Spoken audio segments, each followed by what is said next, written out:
আর সাংবাদিক ইলিয়াস, পিনাকি আর অনেকে তো বলছে আসিফ নজরুল ইসলামদেরকে যে প্যান্ট খুলে খুলে রাস্তায় নাকি দৌড়াবে, এরকম অনেক হুঁশিয়ারি হুমকি ধামকি আছে। বাঙালি জাতি বড় আবেগী জাতি। শাক দিয়ে মাছ ঢাকতে চায়। ইউনূস সরকারের মধ্যে কি পরিমাণ অনৈতিক সুযোগ সুবিধা নেওয়া হয়েছে, সর্বশেষ গতকালকে একটা নিউজ দিয়েছে। আমি কিন্তু গণমাধ্যমকে কোট আনকোট কথাগুলো বলছি যে ডক্টর ইউনূস নিজে ক্ষমতা ছাড়ার ঠিক 2 দিন আগে একটা গ্যাজেট প্রকাশ করেছিলেন, যেখানে আমরা দেখলাম কালের কণ্ঠ পত্রিকা তারা বলল যে নিজেকে রাষ্ট্রের অতি গুরুত্বপূর্ণ ব্যক্তি চিহ্নিত করে রাষ্ট্রীয় যে সর্বোচ্চ নিরাপত্তা লেভেল, অর্থাৎ প্রধানমন্ত্রী প্রেসিডেন্ট যেই লেভেলের নিরাপত্তা পায় এসএসএফ এর, তিনি তার জন্য আইন সংশোধন করে 3 মাসেরটা 1 বছর করে নিলেন। কেন? কারণ তার ধারণা তিনি হয়তো ঠাপানি খাইতে পারে।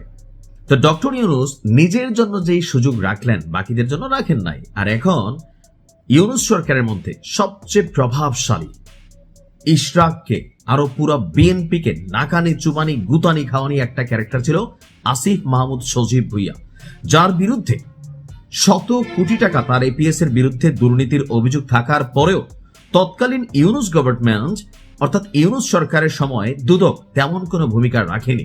কিন্তু সরকার পরিবর্তনের পরপরই দুদকে এত পরিমাণ দুর্নীতির অভিযোগ জমা পড়েছে, খোদ ডক্টর ইউনূসের নামেও 1 ডজন অভিযোগ আছে। এর পাশাপাশি এই সরকারের মধ্যে সবচেয়ে বেশি দুর্নীতির অভিযোগ আছে উপদেষ্টা আসিফ মাহমুদ সজীব ভুইয়ার মধ্যে। সবকিছু মিলিয়ে আসিফ মাহমুদ সজীব ভুইয়ার ব্যাংক হিসাব তলব করাকে কেন্দ্র করে সামাজিক যোগাযোগ মাধ্যমে মন্তব্য চলছে। এক গ্রুপ যারা আসিফ মাহমুদ সজীব ভুইয়ার এই সিস্টেমের মধ্যে কানেক্টেড ছিল, ভাগ পাইছে, খাইছে ভাই, খাইছে তো, এটা তো বাস্তবতা, তাই না? চপ্পল পরা আসিফ রাষ্ট্রের 1% কোনো সুযোগ সুবিধা এরা বাদ দিছে। আমি তো মনে করছিলাম ইউনূস সরকার আসার পরে তারা আগামী দিনের এমপিদের জন্য একটা আইডোলিজম তৈরি করে যাবেন, যে কারোর বিরুদ্ধে কোনো অভিযোগ উঠলে তারা পদত্যাগ করবেন। 18 মাসের ক্ষমতায় তারা পদত্যাগ করে নাই। টাকা টাকা ধান্দা ভাই, কামাইছে। এখন এই যে কামাইছে সেইটার জন্য এই মুহূর্তে যেটা হইল যে তার ব্যাংক হিসাব তলব করা হলো। বলা হচ্ছে যে আপনার তার ব্যাংক হিসাব তলব করেছে বাংলাদেশ ফিনান্সিয়াল ইন্টেলিজেন্স ইউনিট। তো গতকালকে দেশের সব ব্যাংক এবং আর্থিক প্রতিষ্ঠানের কাছে এই সংক্রান্ত চিঠি পাঠিয়েছে আপনার সরকারের পক্ষ থেকে। চিঠিতে আগামী 3 কর্মদিবসের মধ্যে আসিফ মাহমুদ সজীব ভুইয়ার ব্যক্তিগত অ্যাকাউন্টের সব তথ্য নথিভুক্ত করে আর্থিক গোয়েন্দা সংস্থা বিএফআইইউতে পাঠাতে বলা হয়েছে।